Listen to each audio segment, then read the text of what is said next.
नमस्कार, आप live cities देख रहे हैं। मैं हूं आपके साथ काव्या। आज 2025 का आखिरी दिन यानी कि 31 दिसंबर है।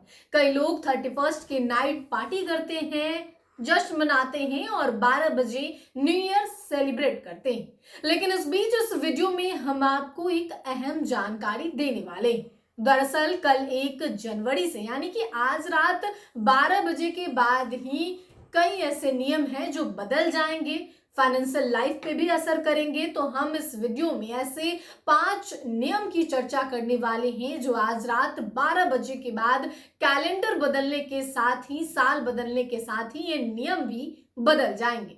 आपको मालूम है कि आज 31 दिसंबर है और इसी के साथ हम आपको बता दें तो आज साल का आखिरी दिन है। आधी रात के बाद सिर्फ कैलेंडर ही नहीं बदलेगा बल्कि आपकी salary, tax, banking, digital payment और किसान से जुड़ी कई अहम व्यवस्थाएं भी नए रूप में सामने आएंगी। 1 जनवरी 2026 की सुबह कुछ लोगों के लिए राहत लेकर आएगी, तो लापरवाही बरतने वालों के लिए यह महंगी साबित हो सकती है। अब कैसे ये महंगी साबित होगी, इसका जिक्र हम इस वीडियो में करेंगे। उन 5 बदलावों के बारे में आपको स्टेप बाय स्टेप बताएंगे, इसलिए आप इत्मीनान से इस वीडियो में बने रहें और एक एक जानकारी लें कि आखिर आज रात 12 बजे के बाद क्या कुछ बदलने वाला है।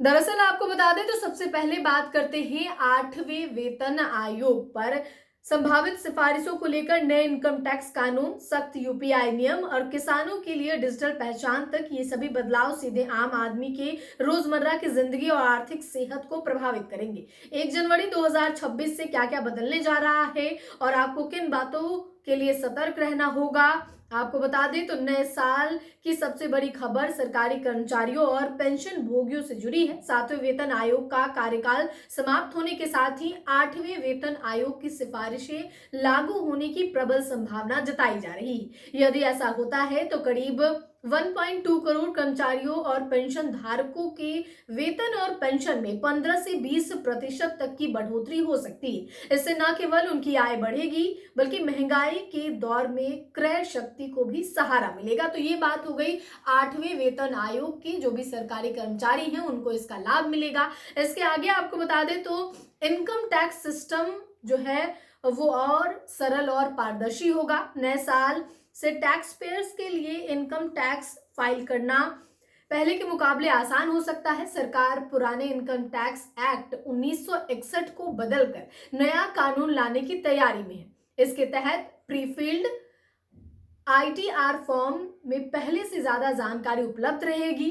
इसका मकसद टैक्स फाइलिंग को सरल बनाना, गलतियों की गुंजाइश कम करना और कानूनी विवादों में कमी लाना है। इसके अलावा क्रेडिट स्कोर पर भी अब हर हफ्ते जो है वो नजर रहेगी। लोन लेने वालों के लिए 1 जनवरी से बड़ा बदलाव होने जा रहा है। अब सिबिल जैसे क्रेडिट ब्यूरो महीने के बजाय हर सप्ताह क्रेडिट स्कोर अपडेट करेंगे। इसका मतलब यह है कि ईएमआई में देरी का असर तुरंत स्कोर पर दिखेगा। हालांकि जो लोग समय पर भुगतान करते हैं उनके लिए यह बदलाव फायदेमंद साबित होगा क्योंकि उनका स्कोर तेजी से सुधर जाएगा। वैसे लोग जो ईएमआई पे कई सारे सामान लेते हैं और ईएमआई समय पर पे करते हैं उनका क्रेडिट स्कोर जो है वो बेहतर रहेगा। जो लोग नहीं करते हैं उनके लिए नुकसान हो सकता है क्योंकि अब हर हफ्ते इसकी देखरेख जो है वो बैंक करेगी। इसके अलावा आपको बता दें तो अगला नियम जो है वो पैन और आधार से जुड़ा हुआ नियम है, जो कि काफी अहम माना जाता है। दरअसल आपको बता दें तो अगर आपने अब तक पैन और आधार को लिंक नहीं किया है तो नए साल से परेशानी बढ़ सकती है। 1 जनवरी 2026 से बिना लिंक वाला पैन निष्क्रिय हो सकता है।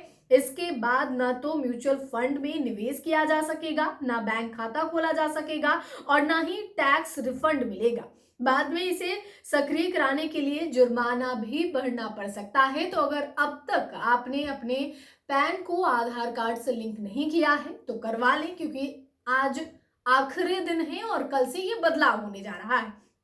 आगे आपको बता दें तो डिजिटल धोखाधड़ी पर रोक लगाने के लिए यूपीआई सिस्टम को और सख्त किया जा रहा है। गूगल पे, फोन पे जैसे ऐप्स पर केवाईसी नियमों को और मजबूत किया जाएगा। मोबाइल नंबर वेरिफिकेशन और सिम बाइंडिंग जैसी अतिरिक्त सुरक्षा परतें जोड़ी जाएंगी, जिससे फर्जी अकाउंट्स के जरिए होने वाले फ्रॉड पर लगाम लग सकेगा। तो देखिए, अब यूपीआई कैसे सख्त किया जाए, इसको लेकर भी सरकार आगे के बदलाव करेगी। कैसे यूपीआई को और मजबूत बनाया जाए ताकि कोई इसे हैक ना कर सके। सिम कार्ड से जुड़ी कई बदलाव भी हो सकते हैं। इसके अलावा अगला बदलाव जो है वो आपको बता दें तो पीएम किसान सम्मान निधि योजना का लाभ जारी रखने के लिए किसानों को अब एक विशेष डिजिटल यूनिट आईडी की जरूरत होगी, जिसके बिना अगली किस्त अटक सकती है। बिना फसल बीमा योजना में बदलाव करते हुए जंगली जानवरों से हुई फसल क्षति के मुआवजे के दायरे में लाया जाएगा, जिससे किसानों को बड़ी राहत मिल सकती है। तो देखिए,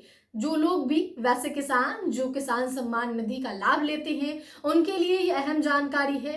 वो भी अपना डिजिटल यूनिक आईडी की जरूरत पड़ेगी अब उनको, तो वो उन्हें बनवाना होगा। इसके अलावा आरबीआई की रेपो रेट कटौती के बाद पीपीएफ और सुकन्या समृद्धि जैसी छोटी बचत योजनाओं की ब्याज दरों में कमी की आशंका है। दूसरी ओर तेल कंपनियां 1 जनवरी से रसोई गैस और सीएनजी की नई कीमतें जारी करेंगे, जिसका सीधा असर आम परिवार के बजट पर पड़ेगा। तो देखिए, 1 जनवरी को जब तेल की कंपनी, रसोई गैस, सीएनजी इन तमाम के दरों में दामों में बदलाव होगा, वो अपडेट भी हम आपको लाइव सीरीज पे देंगे। लेकिन अब तक जो अपडेट निकल के सामने आए हैं उसके हिसाब से हमने आपको ये जानकारी दी है कि क्या और कौन से 5 बदलाव होने वाले हैं। सबसे पहले तो 8वां पेंशन आयोग की सिफारिश तेज हो सकती है। इसके अलावे ब्याज दर में भी इनकम टैक्स जो आप लोग भरते हैं, आम नागरिक या फिर जो टैक्स स्लैब के अंदर आते हैं जो लोग भरते हैं, उनके लिए अब और भी सुलझा हुआ स्टेप्स जो है वो सरकार की ओर से लाया जाएगा। इसके अलावा यूपीआई को सख्त किया जाएगा ताकि कोई फ्रॉड और फर्जीवाड़ा ना हो। और इसके अलावा आपको बता दें तो अगर आप ईएमआई पे लोन ले रहे हैं तो आपको अपना सिविल स्कोर बेहतर बनाना होगा। तो ये तमाम बदलाव आज रात 12 बजे से हो जाएगी। और उससे पहले अगर आपने अपने आधार कार्ड को पैन कार्ड से लिंक नहीं किया है तो जल्द से जल्द कर ले, क्योंकि अब ज्यादा समय बाकी नहीं है। फिलहाल के लिए इतना ही। साथ ही चैनल को सब्सक्राइब करें, फेसबुक पेज को लाइक करें। वीडियो देखने के लिए आपका धन्यवाद।